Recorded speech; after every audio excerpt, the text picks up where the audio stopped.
Good evening. It feels like it's been so long since we last spoke. Of course, you didn't really speak to me. We spoke to you. But that doesn't matter. That's neither like here nor a there. poltergeist coming through your TV. It's all very one-sided for you. It's I scream, you scream. Once again. Gambitchery continues. Tonight, again, we'll be talking to you about horror stuffs. And this time we're going to start with the latest sensation in the horror movie world, The Witch, which after seeing it does not really do it for me. No, well, we didn't do our intros, because this is going to be like a whole new episode, so we should It really is. Okay, so we'll go back to The Witch, because this witch is Samir Roy. You're co-creator of the Gambitchery podcasts, and particularly the I Scream, You Scream brand at Gambitchery.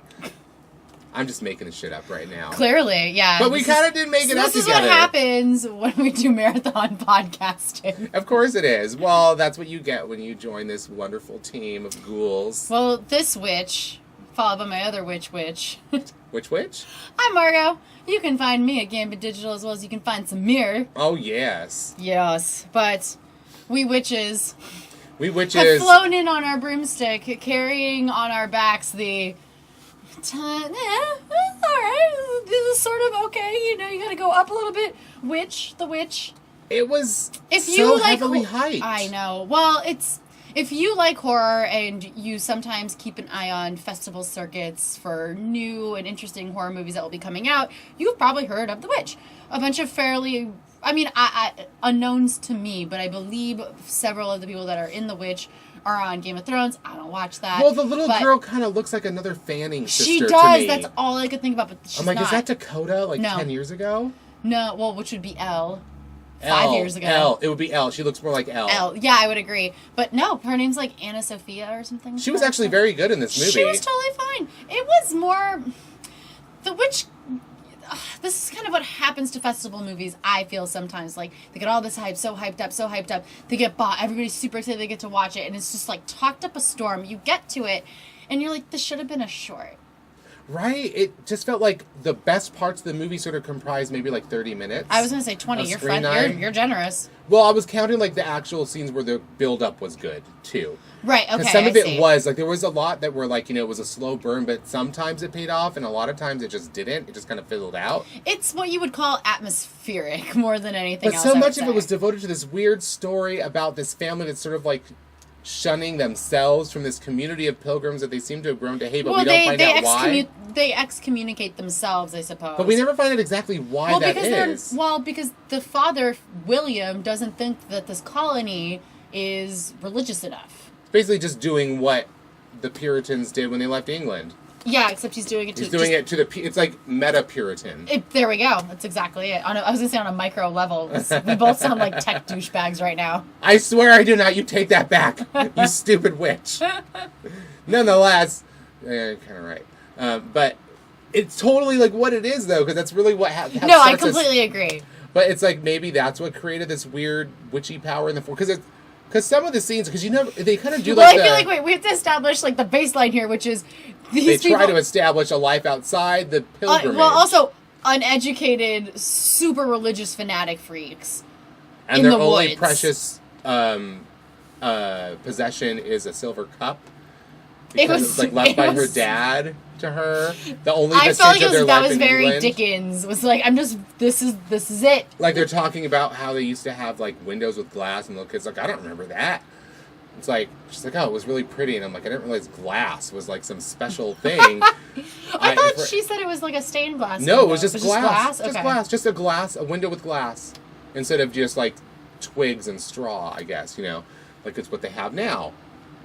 Kind of. Yeah, I was like... It's kind of like those Settlers commercials from DirecTV. They honestly look like a shittier version of the Oregon Trail. or like Little House on the Prairie. Yeah. This is like a way more depressing. Like the color scheme in this movie, gray. I would say it's Amish House on the Prairie, for sure. The way that they were living. Definitely one... I don't know.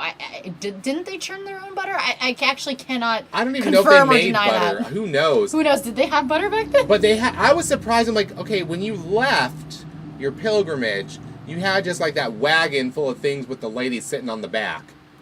leaving town. Then we get to your farm that you set up outside the community, and you've got like goats and a cow and chickens. I'm like, where did you get these? If you had no money, I feel like maybe this is that silver cup was worth a lot of money if you got all this for it. I don't know. Maybe they captured them. I have no idea. Maybe they stole them. But it's like, nonetheless, they have this. Either way, that was a time. I mean, it was a time jump. Though we don't know how long they've been living out there. Clearly, long enough to build a house, and long enough for it to be really difficult for them to survive. Right. Maybe there was a home out there that they just bought now, or I don't know if that's how that worked. For like what is this, like 17th century? I don't know. Like what year is this? Because they're definitely not the first Pilgrim settlers. Times. Pilgrim time. I'd say that they're in like the first several waves. But it does sort of begin a little promisingly because you're willing to go along with him when they're starting with it. He's like, I don't want to be a part of this community. I will gladly leave and never speak to you again. They're like, fine, go. Like, I was willing to go along with it. You need the catalyst to set everything off, so I was like, all right, whatever, I don't care. And then the little fanning girl. Right. Jeez, that's the sort of call her. I know, little I'm so mean. fanning girl. No, it's fine. But when she goes off to, like, watch her little baby brother, Sam, that's the baby's name. These kids had some names. Well, that was the most normal name of all. Thomason. Thomason was her name. What, Jonas and Mercy are two fairly normal names. So was Caleb. Mercy, actually, all four of those names are fairly normal. Mercy was also the name of one of the girls who accused people of witchcraft from like the story that inspired like the Crucible. Oh, so you're that's right. like a connection between those two. For and the this witch is connection. like several hundred years prior to witch trials, right? I don't think it was. Not I think hundreds? there was. They did witch trials for a really long time. There's still modern versions of witch trials. They're just on Twitter now. This is true, but I mean, I'm talking burning at the stake. In terms of I'm talking Crucible Salem era. witch trials. Yeah. Yes, I think this was prior to Salem. Yes, no, I know it is. I'm just trying to pinpoint when. Exactly when, but it's somewhere in the 50-year span before. That's a very large 50. range. No, that's good because I was saying 100 plus. It could have been, but I don't remember them. I can't remember them saying, but they did say that the story in the end credits was based on like actual folklore and like stories and some kind of trials and things that happened at the time, just like they essentially lifted all of the dialogue just from these folklores, from like these diaries or whatever it was that they found, which explains all of the Hithers. Oh my god! And then I was a little thrown about because it's very rare for us to see a movie about pilgrims, I think now, or anybody anywhere where they don't talk in just normal like generic American accents. Mm-hmm. So it's like, oh, they actually remembered that like these people are from England, so they probably have really thick like weird accents because they were not just like the people of London society, right? Yeah, they don't. Not all of them sound like John Oliver or whatever. They're not all Laurence Olivier. But no, it was like you get like this range of different accents, and it's kind of refreshing that they did that. But like the whole setup to like the baby disappearing. And then what we discover happens to the baby and the way they visualize it, it's got a very much like a Val Lewton, Jacques Tourneur kind of feel to like, we're not going to show you everything. We're going to just show you enough to like make your imagination like explode a little bit with thoughts. We're going to show you some disturbing imagery, but not all. Yeah, it's like to give you enough to build the story on your own in your head. To make you feel very uncomfortable. Well, because you make it up and you're like, you imagine everything else. All the other visuals you imagine from that one little snippet they give you. And what you imagine you've seen movies, you've heard horrible stories, your brain does the rest of the work, for sure. That's the best way, I think, to do horror. And I have to say, we discussed it on our way home, that was probably the most effective 15 minutes that they had. Was like you see it's like the witch standing in front of a butter churn, and you hear this. Maybe that's where I was getting the butter churn imagery from. It probably was because it's like this sort of naked, like unsightly, like these are the types of witches that body. are like in Hocus Pocus, which is that they need young blood to stay young in turn. Or to stay alive, because she didn't really look like the baby's blood was like making her look hot. That too, but I don't know, unless she's the same hot witch from later on. Well, that's a moment of transfiguration, I think. Oh, you think so? Just like being in the hair. Because that's one of the things throughout the movie too, is whenever at first they try to shoot this hair because they're desperate for food, so they're trying to kill animals, and the traps don't seem to be working, and they try to shoot this hair, and instead the gun backfires into his face. And at first you're like, oh, he doesn't know how to shoot a gun. I thought he got Carled from The Walking Dead, like shot in the eye. Oh my god, and it's stupid Carl's still alive. Yes, he is. Dear Lord. But nonetheless, it was like, okay, well, that was just a fluke. But then, like, that camera, like, kind of lingers on that little rabbit's like weird face, and it's like, okay, there's something weird about this rabbit. Clearly, that maybe it's another moment of transfiguration for this witch.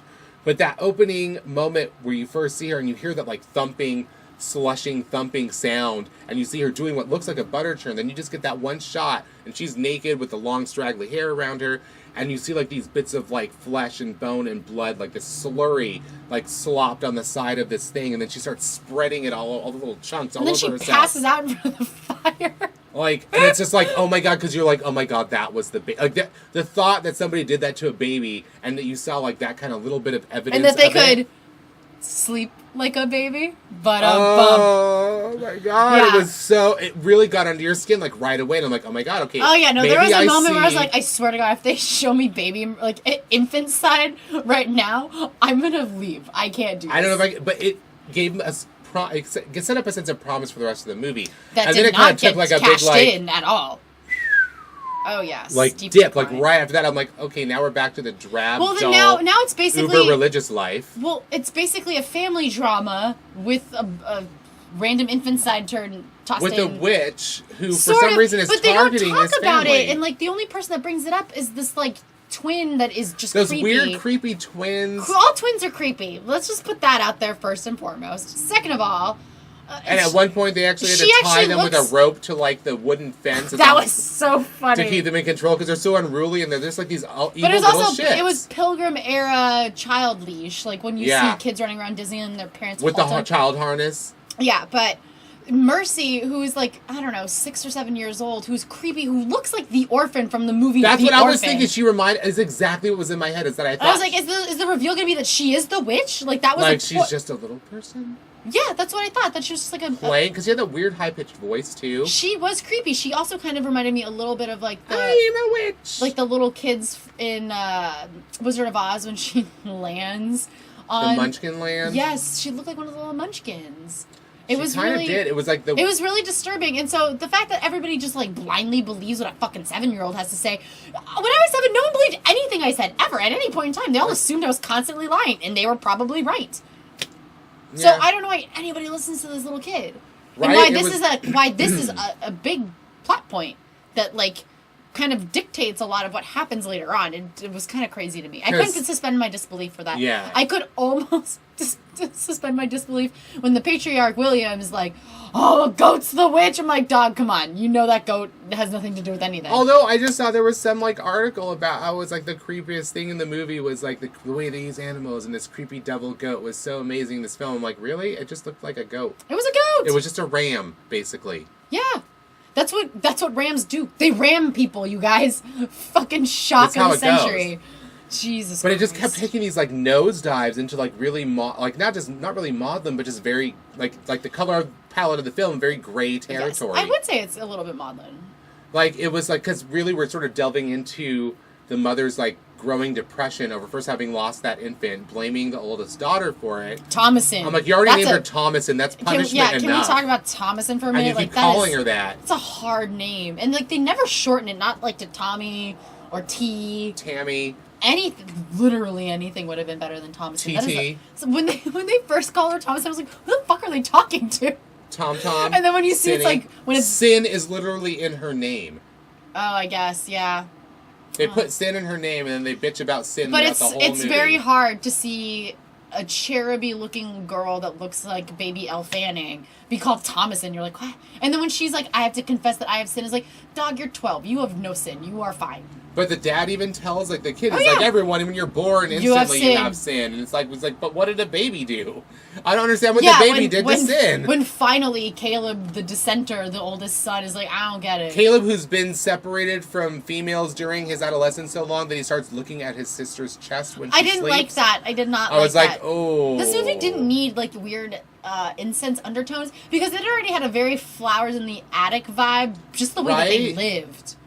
Because all the kids slept upstairs in an attic. Like, it already felt that way. You didn't need to add the shots of a 12-year-old's chest plate. Like, I don't need that. But there was that same moment that every child has where they hear their parents either arguing or they hear they're having sex through, like, the vent or something. You hear something that the parents don't want you to hear. They had that even in these little house in the prairie pilgrim that times. Was not a big house. But it was just funny that, like, it's the same exact kind of scene, like, oh my god, we're hearing...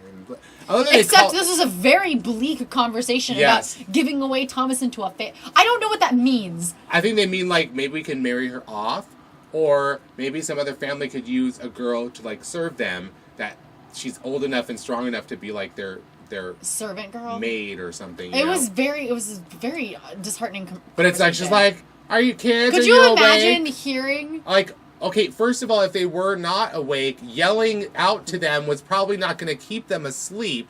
So that was mistake number one.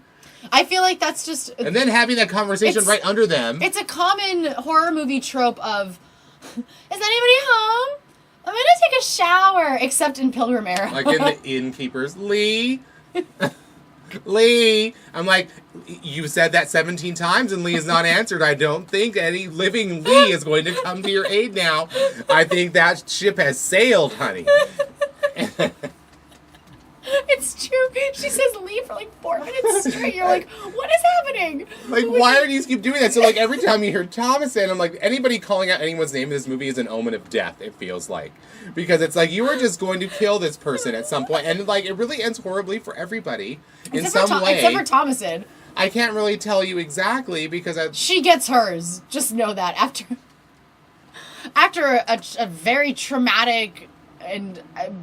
this is just it's an ending. That's one.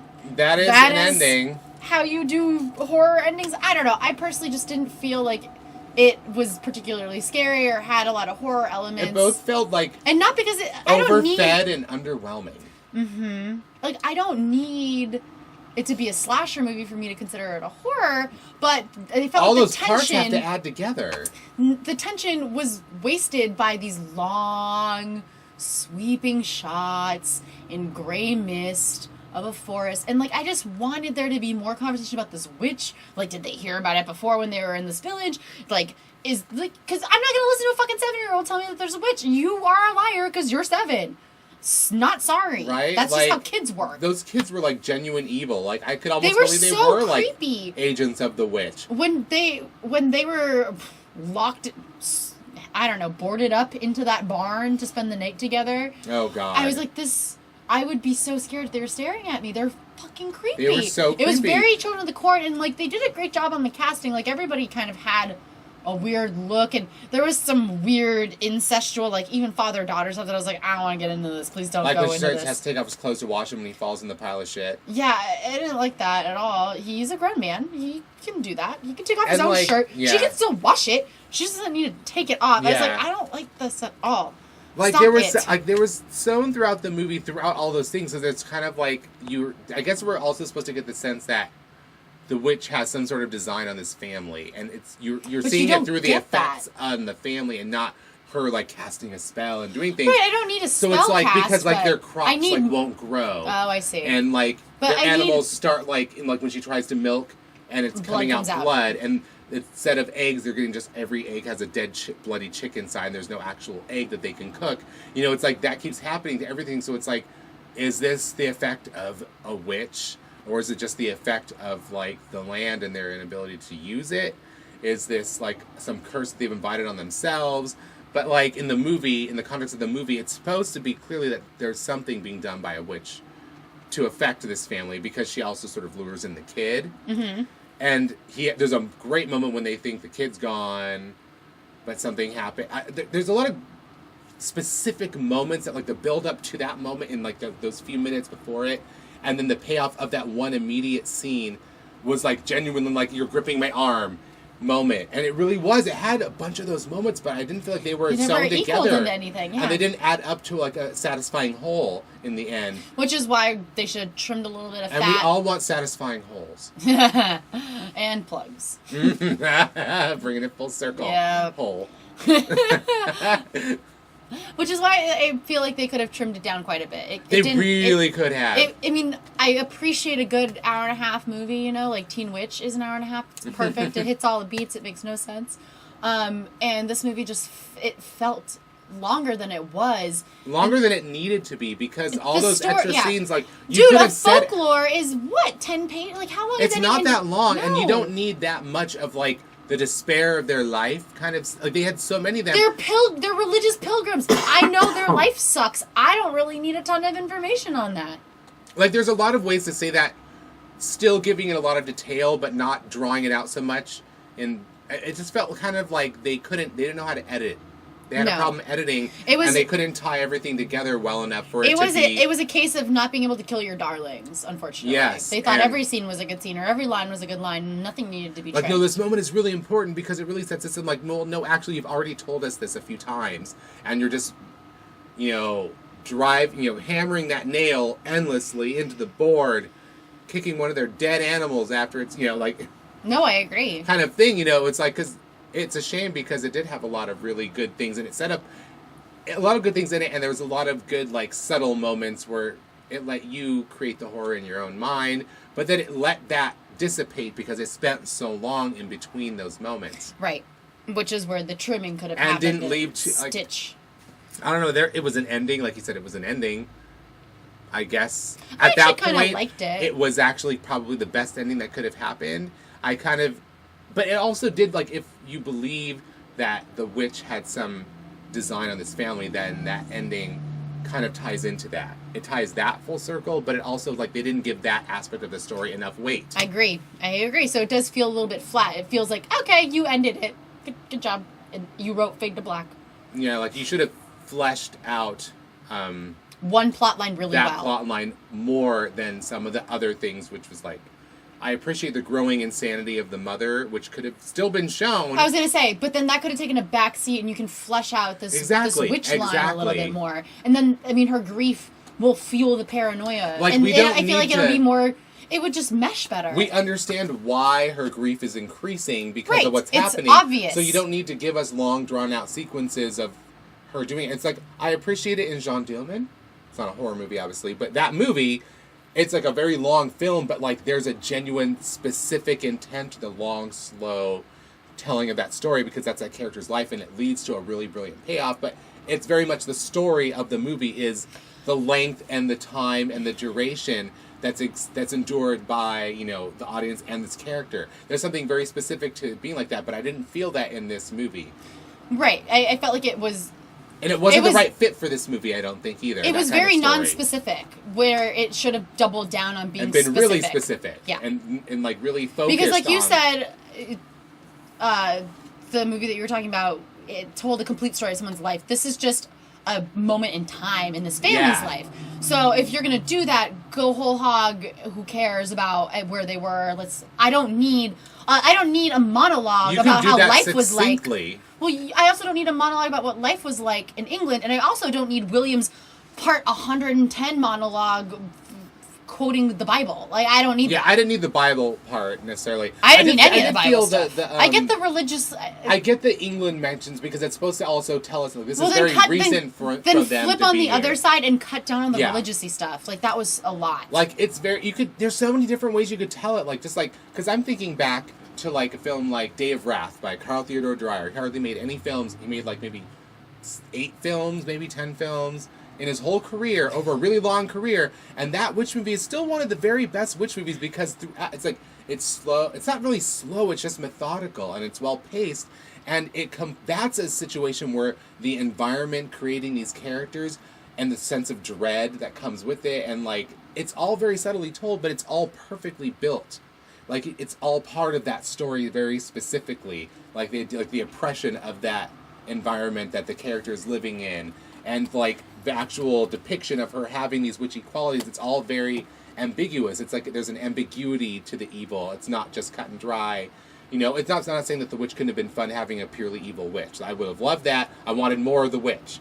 I think that's a lot of, like, our complaints is, like, not enough witch stuff for being called the witch. But, like, The Day of Wrath, it's only like an hour and 30. It's a short movie.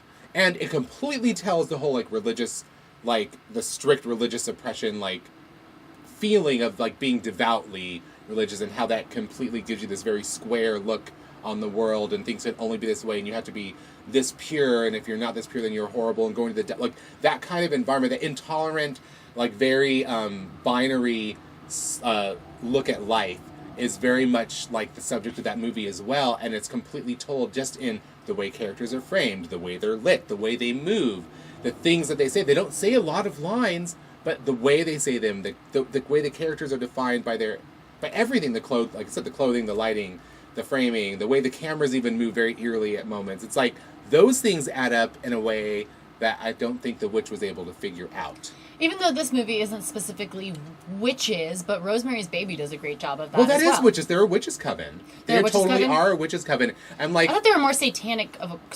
They were a satanic cult, but they were witches. Okay. It was a witches' coven, and it was very unique because the way you picture witches. Because in movies, witches are either like these. It's always old like crones or super hot broads. Yeah, and it's like they're like they can be bookish and like have this sort of earthy power, and they're white witches in a way. Like they're not engaging in dark magic, but they have the power, and there's like this fight between dark magic and light magic. And once again, don't need to tell me. I've seen Teen Witch. You know it all. You know it all. But a lot of movies sort of confront that aspect. Like, you have this power. Well, and they in the did... hands of women, it's an uncontrollable power in a way. So you don't know what you're going to get. It could be good. It could be bad. But I love their choice of the neighbor. Mm-hmm. I want to call her Mrs. Krabappel, but I know that's not it. Because I'm, again, still thinking about Teen Witch. Because the drama... it's a witch movie. Yeah, well, the drama teacher in Teen Witch is the voice of Mrs. Krabappel. So that's why I'm thinking you thought Mrs. Krabappel. But the neighbor woman who befriends Rosemary, I love that choice of just like, she's like the sweetest, most unassuming lady, like a little overbearing, but like she's your Jewish mom. Like that's just what that is. Like the old grandma whose kids all moved out and they live far away. And she has no one to mother. Exactly. And so like Ruth Gordon in Rosemary's Baby. She's fantastic. Zelda Rubinstein in Teen Witch. Like, frankly, it's like that was the creepiest part of Rosemary's Baby. Is like, oh my god, these like sweet old people that you think are like, they have all this life history and you want to hear all their stories. Like that's how you get sucked in, and that's why she believes her husband is, for a while at least, is not doing anything weird. She's like, it's kind of weird that he hangs out with these old people, but they have all these great stories and they have done theater and they know They're things. so friendly. It's like you think they're the she last makes me people chocolate on Earth, mousse. and it's not like a handsome male next door neighbor. You're like, oh, you're a warlock. It's like, no, it's like the sweet old couple next door are like witches in league with Satan who literally do want your baby. They always want babies. Yeah, I don't know what that is, but that was... Love them, want them, take so that was please. A really sort of out-of-the-box depiction of witches, in a way, and still one of the best. And, of course, the fact that the witch is based on, like, folklore and all that stuff, it brought me also back to, like, that really old sort of... They called it a documentary. It was called Hexen. Oh. By Benjamin Christensen. It's, like, a Scandinavian film, a silent documentary, but it uses all this amazing art, like, depicting witchcraft and witches and, like, stories about witches and things like there's all this great script and old documents and things that are all sewn together and sort of analyzed in close-up, but then they also have these really crazy reenactments of like old folklore about what witches did and like having to kiss the devil's behind for powers and something and like dropping babies in a like giant bubbling pot kind of thing, like all this crazy shit. And it's like it's hilarious and eye-opening and like really shocking still to watch. I'm like, wow, you kind of really went for it. Like, the director plays the devil in the movie and is hamming it up like crazy. But it has a lot of that, like, that same thing. For some reason, it's very much a part of, like, a witch story to be like, this is based on some ancient story. It's an old story. Like, this is based on tales that people told. It's existed throughout time. And, it has that kind of essence to it. So that's like one of the first, and they use clips from that movie in so many like little specials where they're talking about witches. Like I saw like an NBC special or something that was on Hulu randomly, like witches, werewolves, and something where it was like a historical kind of thing, like about each of these legends or these myths, and it was like a new special around Halloween time kind of thing. And lo and behold, the montages about all the stories you've heard about witches, it's clips from Hexen. Oh. That he like had these like sort of double exposures of like witches on broomsticks flying around, and like laid over like images of the city at night, kind of thing to make it look like it was actually a really good effect, and it still looks good today. Like I wish if I was making a film I could do an effect that looked that good, because it was really very eerie look to it. That's what really worked about it. But even today they still use images from that movie as a reference point for the old tales we tell about witches. And I think another really great witch character, it wasn't necessarily a horror film, but it almost got there, was The Witches, the Nicholas Roeg film, The Witches, yeah. with Angelica Houston's Grand High Witch. Like, the beautiful woman was like her costume.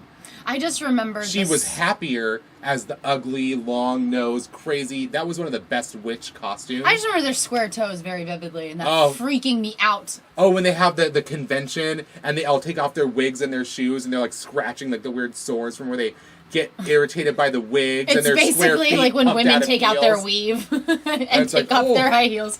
I love that movie. I've been meaning to revisit it because it's on HBO Go. So Is it's it really? streaming. Yeah. Is it still? I swear I looked for it and I couldn't find it. I was so disappointed. I wanted to watch it again and again. They recently added a ton of stuff to their library. Okay, I'm going to look at it again because I looked at it for it a couple days ago and I'm like, where the fuck is this? I know it was here. Why did you take it away? I know I just mentioned it because I watched it and How Did This Get Made did a hilarious podcast on Teen Witch. But it's really fun and goofy. What do you mean, how did this get made? It got made because it's awesome. I know. I'm like, I contend that it's like still a my great favorite movie. moment is when she turns frogs into money. She's like, you want to try hundreds? Oh, God. I'm like, oh, I love you, Zelda Rubinstein, from Poltergeist to Teen Witch. Right, and then the moment path. where she sits on her lap, and then and then they're so like, good. oh, this isn't working, and they switch into Zelda Rubinstein sits on her lap, Robin Lively's lap. It's a fantastic movie, and I mean, witches are always in popular culture constantly. I mean, Sabrina the Teenage Witch was on for forever. There was Bewitched before that. I know I'm going into TV, but those are my staple witches. But there was a brief period just a couple years ago when American Horror Story Coven was on. Yeah. There was like a ton of witch shows. There was like a bunch of them, like there's Oxygen, and then there was the one on WGM, Salem. There we go. I heard. Which was really good. They've done 2 seasons, and Xena Warrior Princess, Lucy Lawless plays a character, and she still looks flawless and amazing. Because they're also bringing back Xena Warrior Princess, so I was like, wait, what? No, the actress. I meant Lucy Lawless specifically is in it, like, being amazing. I love that show.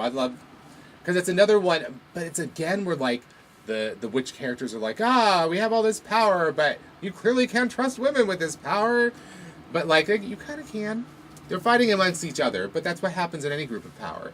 Yeah, or just any... So that's part of the drama of the show, but it's another sort of, it has a Mad Men-ish feel to it, but like it's not necessarily telling the exact story of the Salem witch trials. It's more like telling the story of how Salem came to be the town that had the witch trials. Oh, I see. And it's like all the precursor, which means like those weren't the first times they did shit to witches. They've been doing shit to witches forever.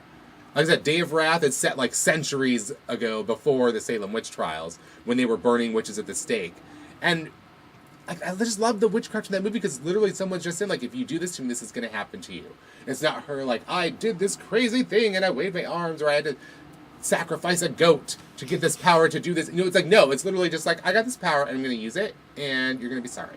And I mean, if we're just going to go into, like, a 90s hobby hole of witch movies, Practical Magic and The Craft... Though two totally different movies, I love for 2 completely different reasons. Like, Practical Magic is just silly, and it has Stockard Channing and Diane Wiest, and I just love it. I love them as old witches. I just love it. I think it's so charming. But then the Craft is legit horror movie, modern. It still feels modern today, too. I was gonna say, I'm like, I didn't watch The Craft till well past its time. I was like a sophomore in high school when I got into The Craft. I mean, there's aspects of the styling, maybe in the way some people dress, or like the music people listen to, the shows on What's TV. Old is New Again, smear duh. But, you know, and then we had the extreme pleasure of seeing Peaches Christ put on her version of The Craft, and it was hilarious. Great. It was so good. And Alaska... Thunderfuck. And now it's Alaska 5000. I was saying, like, she has, like, a Power Man 5000 name now. And Alaska 5000. And Honey Mahogany. You've never been on Drag Race. You've never been on Drag Race. Which is coming back next week. It was a ton of fun. And it was a very interesting take on a movie that I love and have seen way too many times. I was happy to have it. And, like, every time it's on TV, I will watch it. I will totally watch it. It's like Fairuza Balk was born to play that role. Like, she was so perfect in that movie.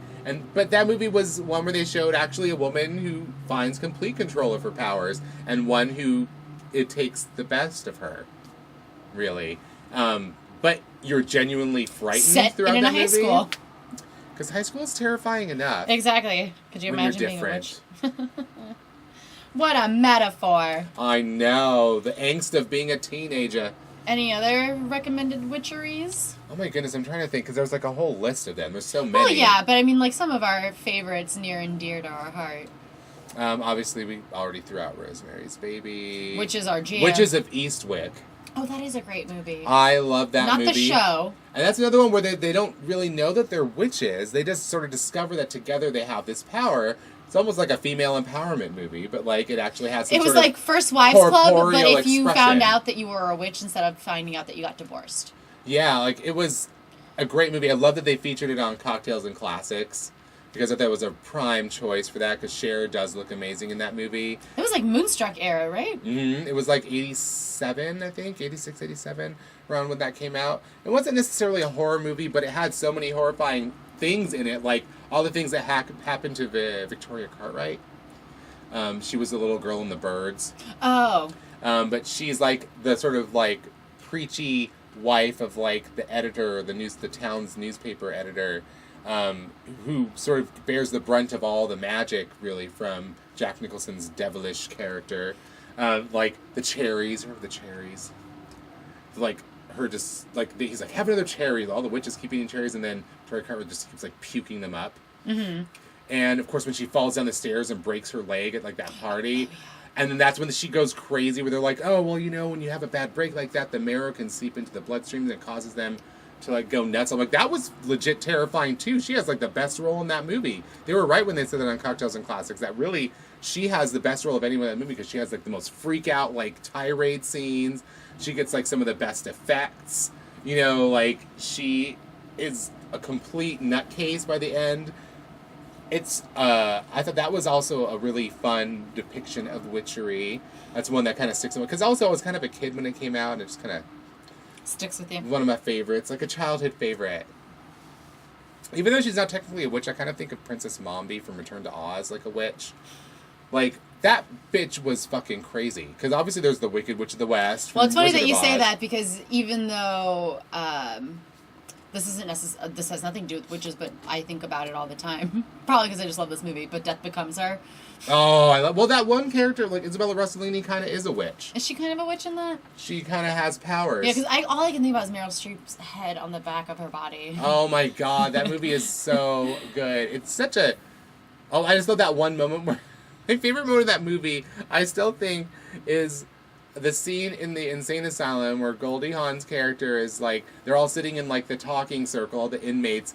And then she's like, I'd like. And everyone like starts cringing and like shuddering in fear to talk about Madeline. And they're like, ah, no, no. Like she's done it so many times that it literally drives people in the asylum even more crazy. Like that moment resonates in my mind for some reason forever. And the image of her eating frosting. Oh my god. When she's all fat and like depressed and like the makeup work on her face and body and just like the way she. It was Zemeckis in his prime. Oh. It was pre-Polar Express and all of those other horrible movies that he's made ever since. It was legitimately horrible. Well, unless there's another witch movie you want to talk about, I think that we could wrap this up.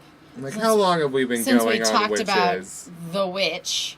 I'm like, well, yeah, that was the main thing, but there's so much more witchery out there. Right, but that's what Google is for, and what Thrillist Well, and what's Cracked your and whatever. top witch picks? Witches in films. I really have to give it to Rosemary's Baby as number one. I would then say, oh, that's not a witch. I almost said Buffy the Vampire Slayer, the movie. I didn't love that movie. I love that movie so much. Not Bewitched the movie. I would definitely say it's Rosemary's Baby, The Craft, and then Practical Magic, which are the three movies that I talked about because they are my favorite witch movies. They're my go-to witches. I would definitely say Rosemary's Baby is on my list. Definitely The Witches. Yes. The Craft, definitely. We totally didn't even talk about Suspiria. That's like a whole witch movie. Oh, yeah. That is one fucked up movie, but it almost seems like the witch part of it is kind of like an afterthought, kind of like the Blair Witch Project. I feel like she just so happens to be a witch. Yeah, exactly. Because there's other classic ones like I totally forgot about these. I just looked them up to remind myself. I Married a Witch with Veronica Lake. Oh, yeah. Which was super entertaining, so adorable. I loved that movie as a kid. I remember having it as a VHS. And how could you forget Belle Book and Candle? Oh, yeah. Kim Novak. Oh my god. I haven't revisited that since it came out. That movie. And of course, actually, this is one it's still not on, like, I don't think it's out of print still. The Devils. It was I don't think I've ever seen that. really controversial movie by Ken Russell, who is famous for his controversial movies. It had who do we have? Vanessa Redgrave. Oh. And it's like all about warlocks and witches. And it's sort of like, as I said here, that's what they called it at the time, Ken Russell's answer to The Crucible. Other critics called the film a swirling, multicolored puddle and took note of the worm-eaten skulls, masturbating nuns, and gibbering courtiers. It was a magical movie. Huh. But it's like very hard to find. You have to like find a bootleg of it or an old video. I don't even know it's on DVD. I don't think it ever was released on DVD. Interesting. It's like, it was like so upsetting to so many people that they could not even bear to like talk about it again. And I'm like, we need to see this movie again. We're going to find that movie again. Well, if I find it, I can't really tell you if I do, and we're going to keep it secret. Sorry about it. Right, but we'll do a bootleg podcast. Maybe we'll do a special, like, sort of riff tracks for it, only it won't be really riffing, it'll just be us screaming at times. I was going to say, it was like me violently clutching like, your arm. Barf bag, barf bag! Oh, but that was, I guess I think we said all we really need to say about The Witch. Yes, but I do encourage anybody who's listening to maybe suggest your favorite witch films or your favorite witch characters. I mean, and we're not talking Harry Potter, because I love Harry Potter, but he's a wizard. Well, there are witches. Hermione is a witch, and she's a good, and McGonagall is a witch, and basically all the females are all witches. But nonetheless, there's a lot of great witch role models, so to speak, in there. I like those characters a lot. But I'm talking specifically more horror-oriented characters, because Harry Potter's all witches, we get it. I'm talking about like other and it's all like I would say it's like a lighter fantasy. Well, there's it gets dark. to it, but regardless, it's not necessarily. I want real witches. Right. I don't. What's the one that really got under your skin? Right. Or just stuck in your brain forever. It's not something things that children don't. You don't think of them as witch watch. Characters. They're just characters in a way. Even though the color of those movies is given by like the magic element and everything. Although I really love that show Magicians. That new show on Sci-Fi Channel. I have not watched. I'm finding it very entertaining. It's clearly like Harry Potter inspired. It's kind of like if Harry Potter went to like magic grad school. Oh, Lord. It's like the sort of thing, but they're all like real people who didn't. Some of them knew it that they had magic. Others didn't realize they had it, and they just sort of discover it when they get invited to go to this like kind of like. Basically, it is a magic college, but it's bewitched kind of like Hogwarts so that you can't see it unless you're magic kind of thing. So it's clearly inspired by that. I find it very entertaining. I want to go to magic college. There's a great like flamboyant gay character who's really funny and entertaining throughout it, who I love. It's got a bit of pathos in there, to give him a little bit of weight. But I find that it doesn't take itself too seriously, and it's mostly just entertaining. But it has a little bit of, sincere, humane element to it that makes you not hate yourself for watching it. Kind of like, the way OJ is so brilliant. Oh. OJ the show, not the person. Goodness, no. But that's another kind of like new witch thing that I've caught on to recently that I loved. But yes, from all of you, tweet us. Tweet us at Semiraculous, at Gamma Digital, at what's your handle, dear?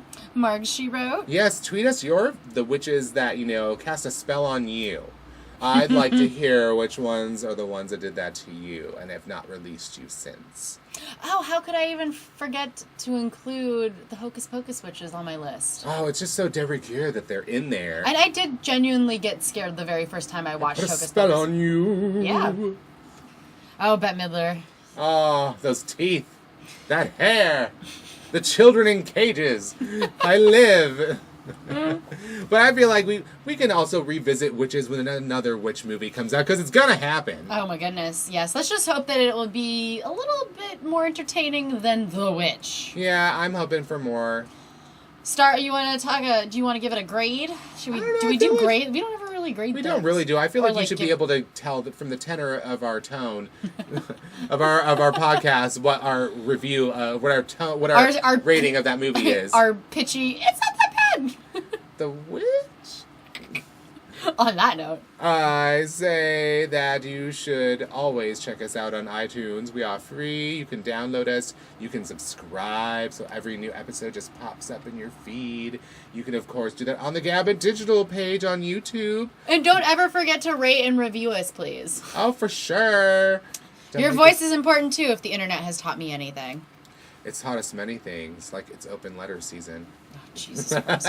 Anyways, write an open letter review about how much you love us. that would be awesome. It's a really great use Even of if your you time. hate us, because then it gives us a chance to write an open letter response. Of course, I won't be as douchey as that other Stephanie girl. She's the worst. Whatever it is. But don't forget to follow, rate, review, love us, whatever you want to do. However you can share it with a friend, whatever you want to do with that. That's cool. But I know you guys are all media savvy people. You know what to do. Put that out there. Do it. If you enjoy, obviously. I guess, or even if you don't. I don't really care. Either way. There's an easy share code. Mm-hmm. You wanna sign this bitch off? Want to do it in harmony, like Oh, good. Good evening. Yeah. Good evening.